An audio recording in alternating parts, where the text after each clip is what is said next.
बिहार लोक सेवा आयोग द्वारा प्रेषित पैनल के आधार पर सीधे नियुक्त प्रधानाध्यापक अलग संवर्ग है और प्रधानाध्यापक के पद पर योगदान की तिथि से वित्तीय उन्नयन हेतु गणना करने का परामर्श वित्त विभाग द्वारा दिया गया है। उक्त परामर्श के आलोक में विभागीय अधिसूचना संख्या 133 दिनांक 20/1/2026 द्वारा सीधे नियुक्ति प्रधानाध्यापक द्वारा निर्धारित अर्हता पूर्ण नहीं करने के कारण दावा विचार नहीं बनता है। महोदय, पहली बात की जो शिक्षक परीक्षा दिए बीपीएससी में जाके हेडमास्टर बनने के लिए, तो जब फेल कर गया उसको एमआरसीपी मिल गया, और जब पास कर गया हेडमास्टर बन गया उसको नहीं मिला। ऐसा कौन कानून होगा महोदय कि हम 25 आदमी गए, 5 आदमी हेडमास्टर हो गए या 20 आदमी फेल कर गए, तो फेल करे वाला के तनख्वाह ज्यादा या पास करे वाला के तनख्वाह कम?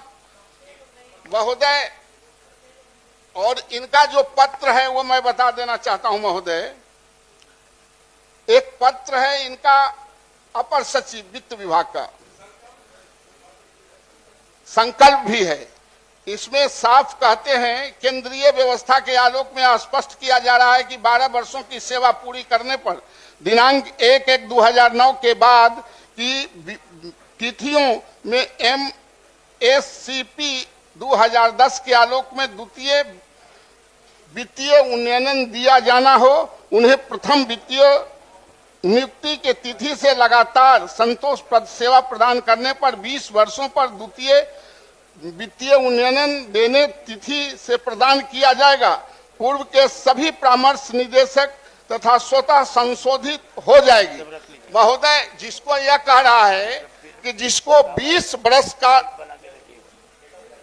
कैरियर हो गया है, जिसको आप 2 उन्नयन दे रहे हैं, उसका तीसरा भी मिलेगा।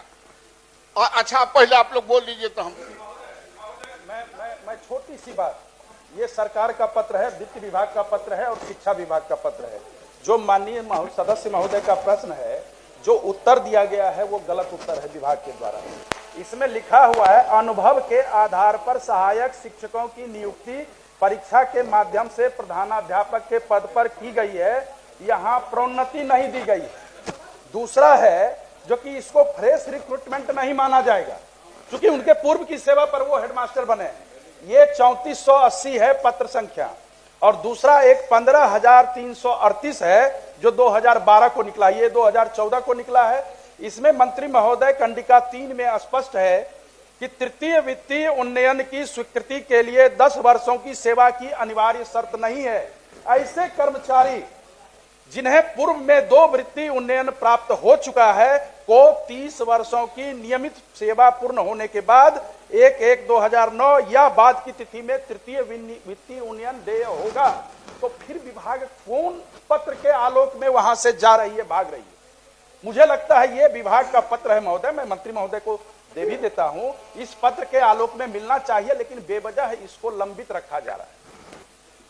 माननीय मंत्री जी, आप भी कुछ कहना चाहते थे? कह लें, कह दिया। नहीं, ठीक है।